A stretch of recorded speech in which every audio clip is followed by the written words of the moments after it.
Hello প্রিয় শিক্ষার্থী বন্ধুরা, তো এখন আমরা পড়বো অ্যালকিন। দেখো, এই ক্লাসটা দেখার আগে তোমরা অবশ্যই এর আগের যেগুলো আমি ক্লাস করাইছি অবশ্যই সেগুলো দেখবা, তাহলে আমার মনে হয় এই ক্লাসটা অনেক ভালোভাবে বুঝতে পারবা। তো দেখো, আমি অ্যালকিনের সর্বপ্রথম ইউপ্যাক নামকরণ থেকে শুরু করতেছি। আমরা জানি অ্যালকিনের সাধারণ সংকেত হচ্ছে সিএন এস টু এন, অর্থাৎ কার্বন সংখ্যা যত হবে হাইড্রোজেন সংখ্যা তার দ্বিগুণ হবে। তো আমি দেখো এই অ্যালকিনের কিছু যদি এখানে সংকেত লিখি, C2H4, C3H6, আবার C8H16। দেখো, আমি ইউপ্যাক নামকরণ যদি করি এখানে নামকরণ, তো দেখো আমার নামকরণের ক্ষেত্রে কার্বন সংখ্যা প্লাস অ্যালকিনের ইন, তাহলে নাম হবে অ্যালকিন।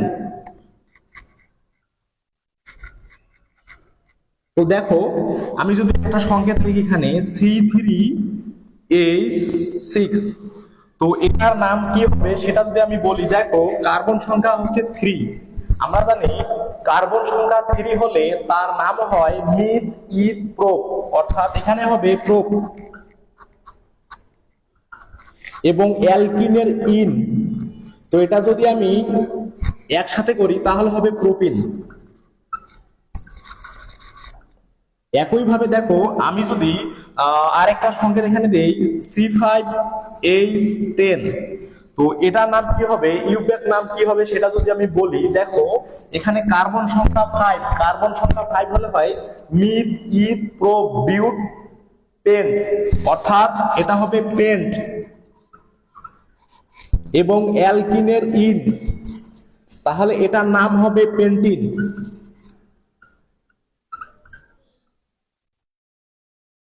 তো দেখো তোমরা এখন মনে হয় সবগুলো পাবা। দেখো আমি যদি আরেকটা সংকেত বলি যে C9H18, তাহলে এটার নাম হবে, যেহেতু এখানে কার্বন সংখ্যা 9, তাহলে এটার নাম হবে নন, এবং এটা একটা অ্যালকিন যৌগ, তাহলে হবে নন ইন।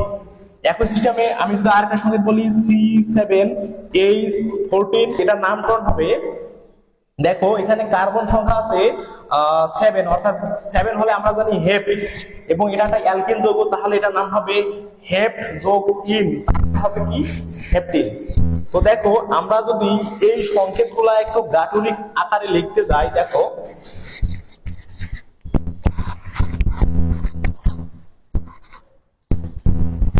তো দেখো আমি যদি বলি এটা তোমরা C2H4, এটার গাঠনিক সংকেত কি হবে, দেখো আমরা জানি যে অ্যালকিনের কার্বন কার্বন যে বন্ধনগুলো আছে, কার্বন কার্বনের বন্ধন দ্বিবন্ধন হয়, তাহলে এখানে কার্বন আছে কয়টা, 2টা, তাহলে কার্বন কার্বন অবশ্যই দ্বিবন্ধন দিতে হবে। এবং হাইড্রোজেন আছে কয়টা, এখানে আমি যদি 2টা দেই, এখানে যদি 2টা দেই, তাহলে এটা দেখো এটা হচ্ছে কার্বনের হাত 1 2 3 4, অর্থাৎ কার্বনের হাতও মিলতেছে এবং হাইড্রোজেনের হাতও এখানে মিলতেছে, তাহলে এর গাঠনিক সংকেত হবে এটা। আবার যদি বলি যে C4H8, তাহলে এটার গাঠনিক সংকেত কি হবে, দেখো এখানে কার্বন আছে 4টা, 1টা 2টা 3টা 4টা। তো দেখো অ্যালকিন হতে হলে অবশ্যই কার্বন কার্বন যে কোনো এক জায়গায় ডাবল বন্ড দিতে হবে। তাহলে আমি যে কোনো যদি এক জায়গায় আমি ধরো এখানে দিলাম, তাহলে বাকি আমি হাইড্রোজেন দিয়ে পূর্ণ করব। দেখো এখানে কার্বনের হাত মিলাইতে হলে এখানে 2টা আছে আর 2টা হাইড্রোজেন লাগে, তাহলে কিন্তু কার্বনের 4টা হাত আর মিলে, যেহেতু যোজনী 4। তারপরে দেখো এখানে CH, এখানে একটা বন্ধন, এখানে 2টা বন্ধন, এবং এখানে একটা বন্ধন, তাহলে কার্বনের এখানেও 4টা হাত হইতেছে। আবার একই সিস্টেমে এখানে 2 দিব, আবার এখানে দিব CH3, তাহলে দেখো এখানে একটা বন্ধন আর হাইড্রোজেন ও কার্বনের 3টা বন্ধন, তাহলে কার্বনের মোট 4টা বন্ধন হইতেছে। একই সিস্টেমে দেখো এখানে একটা বন্ধন, এখানে একটা বন্ধন, আর এখানে হাইড্রোজেন আছে 2টা, অর্থাৎ কার্বনের 4টা হাত আর কি মিলতেছে, তাহলে এটার গাঠনিক সংকেত হচ্ছে এটা। দেখো এটা আবার এভাবে লিখতে পারবো না, আমি বন্ধনটা এখানে দিলাম, বন্ধনটা তোমরা এখানেও দিতে পারো, তাহলে একই ভাবে যৌগের আর পরিবর্তন হবে না। আবার এই বন্ধনটা তোমরা এখানেও দিতে পারবা, এটাও কিন্তু একটা অ্যালকিন যৌগ, তাহলে এটার নাম হচ্ছে বিউটিন। একই সিস্টেমে আমি যদি আরো বলি, তোমরা সি ধরো 5H10, তো দেখো এখানে কার্বন আছে 5টা, তোমরা যদি এটার গাঠনিক সংকেত লিখতে যাও, তাহলে কার্বন কার্বন যে কোনো এক জায়গায় দ্বিবন্ধন দিবা, আর বাকি যে কার্বন গুলো আছে পরে হাইড্রোজেন দিয়ে মিলাই দিবা, তাহলে দেখবা যে মিলে গেছে। তো দেখো এখন আমি যাব অ্যালকিনের যে প্রস্তুতি সেটা আমরা এখন দেখবো, অ্যালকিনের প্রস্তুতি।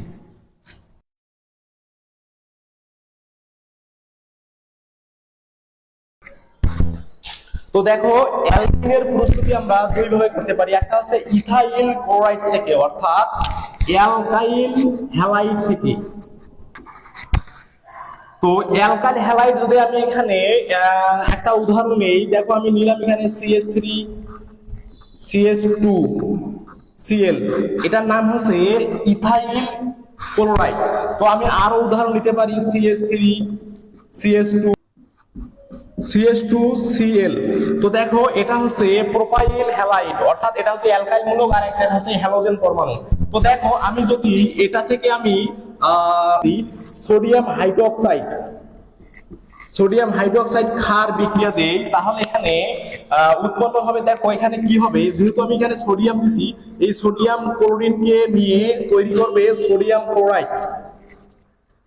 এবং দেখো এখান থেকে একটা হাইড্রোজেন বের হয়ে এখানে ঢুকবে, তাহলে এখান থেকে তৈরি হবে হাইড্রোজেন হলো দুইটা আর এখানে একটা অক্সিজেন, তাহলে পানি তৈরি করবে। এবং এখানে দেখো যেহেতু এইখান থেকে একটা হাইড্রোজেন এবং এখানে একটা ক্লোরিন অপসারণ হয়ে গেছে, তাহলে এখানে আছে CH2 আর এখানে আছে CH2। তো এটাকে যদি আমি একটু বন্ধন মিলাই অর্থাৎ গাঠনিক সংকেত আকারে লিখি, তাহলে CH2 ডাবল বন্ড CH2, দেখো এটা একটা অ্যালকিন, এটা হচ্ছে 2 কার্বন বিশিষ্ট অ্যালকিন। তো আমি দেখো আর একভাবে আর কি অ্যালকিন প্রস্তুত করতে পারি, দেখো এটা হচ্ছে আমরা অ্যালকোহল থেকে অ্যালকিন প্রস্তুত করতে পারি, অ্যালকোহল থেকে। তো দেখো অ্যালকোহলের আমি যদি সর্বনিম্ন সদস্য নেই CH3 দিতে পারি, CH3ClOH, এটা হচ্ছে মিথানল।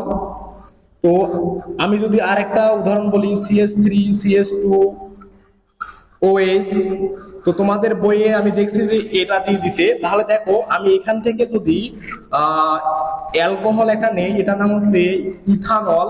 তো এখানে আমি যদি গাঢ় সালফুরিক অ্যাসিড দেই অর্থাৎ প্রবাহক হিসাবে, গাঢ় সালফুরিক অ্যাসিডের কাজই হচ্ছে পানিকে অপসারণ করা, অর্থাৎ এখানে যে পানিটা আমার আছে এই পানিটা আমার অপসারণ হয়ে যাবে। যখনই তোমরা এই গাঢ় সালফুরিক অ্যাসিড এইখানে দিবা ইথানলে দিবা, তখন দেখবা যে এই পানিটাকে আলাদা করে ফেলছে, তাহলে এখানে পানিটা আলাদা করলে এখানে হবে H2O। দেখো এখানে যে পানিটা আলাদা করে এখানে থাকে কি, এখানে থাকে CH3CH। তো এটাকে যদি আমি একটু গাঠনিক আকারে লিখতে চাই, তাহলে দেখো এটা আমি এভাবে লিখতে পারি যে CH2 এখান থেকে একটা আমি হাইড্রোজেন বের করে নিলাম এবং ডাবল বন্ড CH2, তাহলে দেখো এটা একটা হচ্ছে 2 কার্বন বিশিষ্ট অ্যালকিন, এটার নাম হচ্ছে ইথিন।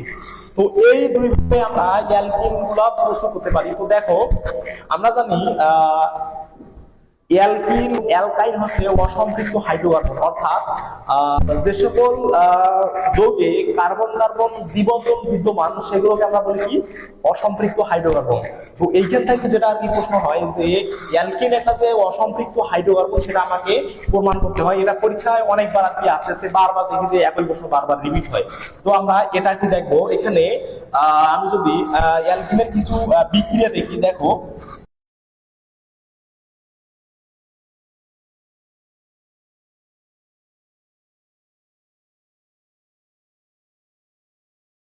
তো দেখো এখানে আমরা লিখছি যে অসম্পৃক্ততা পরীক্ষা, অর্থাৎ অ্যালকিনের বিক্রিয়ার মধ্যে অসম্পৃক্ততা পরীক্ষা আছে। তো এটা পরীক্ষা বারবার আসতেছে, এটা আমরা অবশ্যই মনোযোগ সহকারে করব। তো দেখো অসম্পৃক্ততা পরীক্ষা বলতে আমরা দুইটা পরীক্ষাকে বলি, একটা হচ্ছে বেয়ার পরীক্ষা। তো বেয়ার পরীক্ষাকে বলা হয় জাইমান অক্সিজেন পরীক্ষা, আবার পটাশিয়াম পার ম্যাঙ্গানেট পরীক্ষা আমরা বলি, আর একটা হচ্ছে ব্রোমিন দ্রবণ পরীক্ষা। তো আমরা সবার প্রথম যদি বেয়ার পরীক্ষাটা দেই, দেখো বেয়ার পরীক্ষা।